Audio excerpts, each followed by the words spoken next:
शदाब और नवाज, क्योंकि दो स्पिनर है और एक साइम अयूब है, तो पहले मैच में इन तीन के साथ भी जाया जा सकता है। देखिए ये गलती आपको नहीं करनी है दाऊद साहब, अगर आप जो है वो एक स्पिनर प्रॉपर अपने साथ प्लेइंग 11 में रखें। मेरा मानना है, यकीन करें, उस्मान तारिक इतना बड़ा हुक्म का इक्का है पूरे वर्ल्ड कप के अंदर, जहां जहां वो खेला है, लीगों के फाइनल खेला या जिधर भी वो खेला, उस बंदे ने इंपैक्ट डाला है। चाहे वो इंटरनेशनल क्रिकेट की बात कर लें, चाहे वो कहीं की भी बात कर लें, तो मुझे तो लगता है कि आपको दोनों स्पिनर को जगह देनी चाहिए। उस्मान तारिक को भी आपको जगह देनी चाहिए, आपको इब्रार को भी जगह देनी चाहिए, जिसको बाहर करना है सैम करन ने बोला था परसों, उन्होंने कहा था कि उस्मान तारिक का स्पेशली जो एक्शन और जिस तरह से वो डिलीवरी करते हैं, वो एक बहुत ही मुश्किल है उनको पिक करना, और वो आगे भी उन्होंने कहा कि ये बहुत जबरदस्त डिलीवरीज है ना, उसके पास अंदर भी बॉल उसकी आती है, बाहर भी जाती है। अकरम ने कहा कि आंखें बंद करके इसको वर्ल्ड कप के स्क्वाड में अनाउंस करो, डालो। खैर वो तो है ही वर्ल्ड कप के स्क्वाड में, लेकिन मैं समझता हूं कि स्क्वाड में डालने से कुछ नहीं होगा, 11 में खिलाना इंपॉर्टेंट होता है, और आपको उस्मान तारिक को 11 में खिलाना पड़ेगा। स्पेशली सुपर 8 के जो मैचेस होंगे, उससे पहले आपका इंडिया के अगेंस्ट मैच है, आप उसमें भी इब्रार की जगह, बल्कि मैं चाहूंगा कि आप उस्मान तारिक को खिलाओ, उसको इंडिया ने खेला हुआ नहीं है। सुपर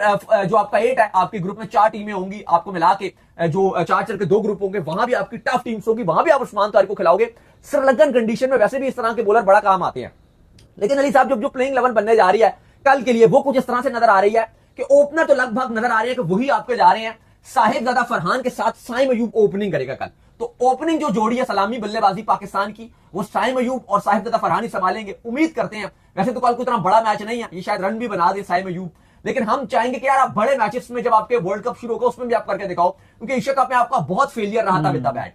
नंबर 3 पे जो कि बाबर आजम का नंबर है, अब वो नहीं है स्क्वाड में, तो फखर जमान जो कि 5 नंबर पे खेलते हुए आ रहे थे ट्राई सीरीज में, उनको मौका मिल रहा था, अब फखर जमान नंबर 3 पे पॉसिबल तौर पे खेलेंगे। 4 पे आपके कप्तान सलमान अली आगा आएंगे।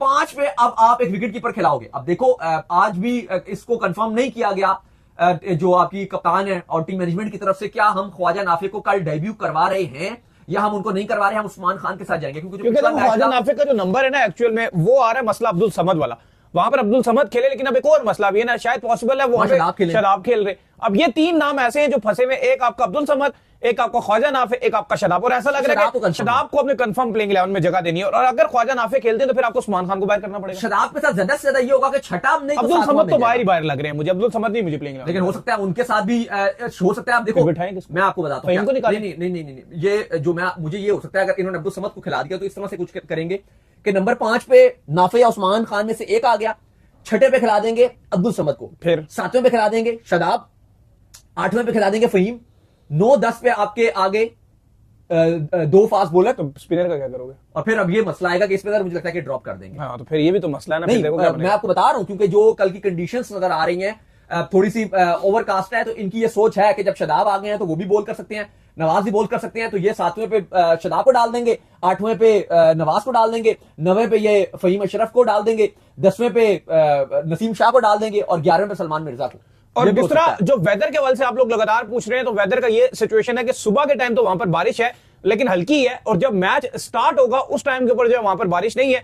आज भी बाय द वे जो पाकिस्तान की प्रैक्टिस थी वो बारिश की वजह से खत्म हुई, लेकिन जो अगला मैच है उसको तो वेदर बहुत ही बुरा, खैर वो आगे चलकर ही आपको हम बताएंगे दोबारा से जुम्मे को, लेकिन कल ये उम्मीद जरूर लग रही है, उम्मीद की किरणें है कि कल का मैच हो जाएगा। हाँ देखिए कल क्योंकि अगर आप देखो तो दोपहर के बाद बिल्कुल कंडीशंस ड्राई नजर आ रही है और फिर आगे मौसम बिल्कुल क्लियर कट नजर आ रहा है और फिर उम्मीद है कि आगे बारिश नहीं होगी। लेकिन अली साहब अच्छा मैच क्योंकि 6:30 बजे है शाम को, तो उसके टाइम जो 3 बजे के बाद 3:30 बजे के बाद बिल्कुल मौसम क्लियर हो जाएगा।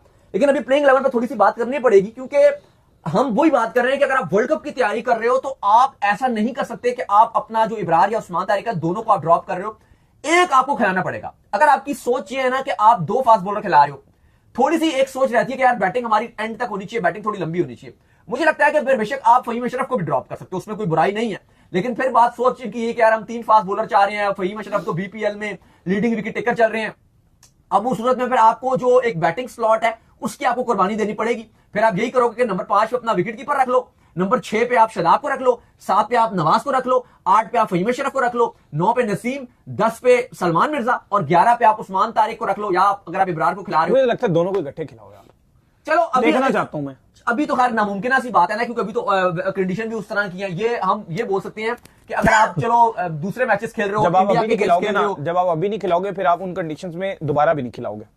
अभी तो नामुमकिन है, अभी तो हाँ देखो फिर भी नहीं खिलाओगे आप। नहीं वो आपकी बात ठीक है, लेकिन मैं समझता हूँ कि स्पेशली अगर आप जब कोलंबो में खेल रहे होगे ना, तो फिर आप ये फैसला ले भी लो, क्योंकि कोलंबो की कंडीशन थोड़ी सी वो आपकी थोड़ी सी ह्यूमिडिटी बहुत ज्यादा है कोलंबो में, यहाँ पे इतनी ह्यूमिडिटी नहीं होगी कल भी। लेकिन जो आपका कोलंबो है वो थोड़ा सा गर्म भी रहेगा उस टाइम, 29 डिग्री का टेम्परेचर, 30-32 डिग्री होगा। और फिर प्लस वहां पर जिस तरह से आप पिचेस भी रहती हैं बड़ी स्लो रहती हैं, वहां पे मैं समझता हूं कि आप खिला सकते हो। और आगे अगर आपको इवन कैंडी में मौका मिलेगा, चलो कैंडी में मानते हैं फास्ट बॉलर्स का रूल ज्यादा बेहतर रहता है, वहां पे पेसर्स को हेल्प मिलता है, थोड़ा सा टेम्परेचर भी ठंडा होता है कैंडी वाली जो है, वहां पे पेसर्स को हेल्प मिलता है। लेकिन स्टिल आप एटलीस्ट एक को तो खिलाओ ना। चलो शराब आ गए, नवाज आ गए, फहीम आ गए, मैं ये नहीं कह रहा कि आप दोनों को खिला दो, लेकिन आप एटलीस्ट एक को तो खिलाओ। मुझे तो यहां पे टू बी वेरी ऑनेस्ट मुझे तो डर लग रहा है कि एक को भी ना शायद ये खिलाएं जो इनका मेंटल लेवल है। तो चलिए उम्मीद करते हैं आज का हमारा शो आपको आएगा पसंद। वीडियो को लाइक कीजिए, हमारे चैनल को सब्सक्राइब कीजिए, साथ में बेल आइकन को बजाइए। एक और काम कर लीजिए और वो ये कर लीजिए कि आप जो है हमारे फेस पेज को फॉलो कीजिए, लिंक डिस्क्रिप्शन में। नेक्स्ट वीडियो में ख्याल रखिएगा। अल्लाह हाफिज।